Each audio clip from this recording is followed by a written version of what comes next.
सुभाष चंद्र बोस 23 जनवरी 1897 18 अगस्त 1945 भारत के स्वतंत्रता संग्राम के अग्रणी तथा सबसे बड़े नेता थे। द्वितीय विश्व युद्ध के दौरान अंग्रेजों के खिलाफ लड़ने के लिए उन्होंने जापान के सहयोग से आजाद हिंद फौज का गठन किया था। 3 उनके द्वारा दिया गया जय हिंद का नारा भारत का राष्ट्रीय नारा बन गया है। तुम मुझे खून दो मैं तुम्हें आजादी दूंगा का नारा भी उनका था, जो उस समय अत्यधिक प्रचलन में आया। 4 भारतवासी उन्हें नेताजी के नाम से संबोधित करते हैं।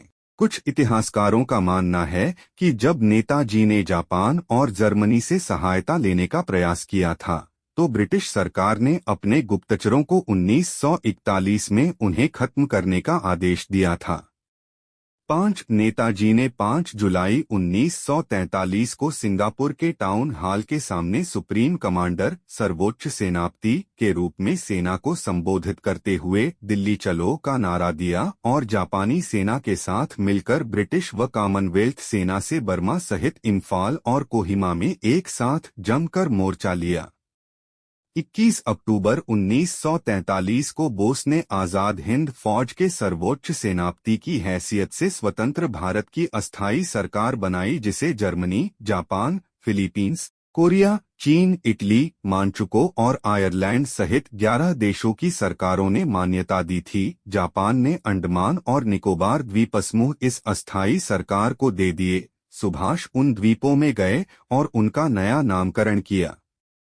1944 को आजाद हिंद फौज ने अंग्रेजों पर दोबारा आक्रमण किया और कुछ भारतीय प्रदेशों को अंग्रेजों से मुक्त भी करा लिया। कोहिमा का युद्ध 4 अप्रैल 1944 से 22 जून 1944 तक लड़ा गया एक भयंकर युद्ध था। इस युद्ध में जापानी सेना को पीछे हटना पड़ा था और यही एक महत्वपूर्ण मोड़ सिद्ध हुआ। 6 जुलाई 1944 को उन्होंने रंगून रेडियो स्टेशन से महात्मा गांधी के नाम एक प्रसारण जारी किया, जिसमें उन्होंने इस निर्णायक युद्ध में विजय के लिए उनका आशीर्वाद और शुभकामनाएं मांगी।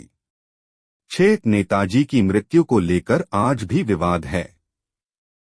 7 जहां जापान में प्रतिवर्ष 18 अगस्त को उनका शहीद दिवस धूमधाम से मनाया जाता है, वहीं भारत में रहने वाले उनके परिवार के लोगों का आज भी यह मानना है कि सुभाष की मौत 1945 में नहीं हुई, वे उसके बाद रूस में नजरबंद थे।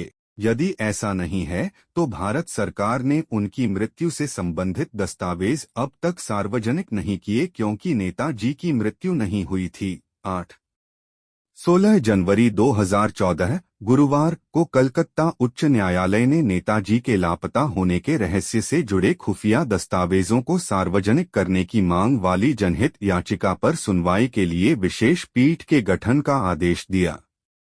9 आजाद हिंद सरकार के 75 वर्ष पूर्ण होने पर इतिहास में पहली बार वर्ष 2018 में भारत के प्रधानमंत्री नरेंद्र मोदी ने लाल किला पर तिरंगा फहराया। 23 जनवरी 2021 को नेताजी की 125वीं जयंती है, जिसे भारत सरकार के निर्णय के तहत पराक्रम दिवस के रूप में मनाया गया।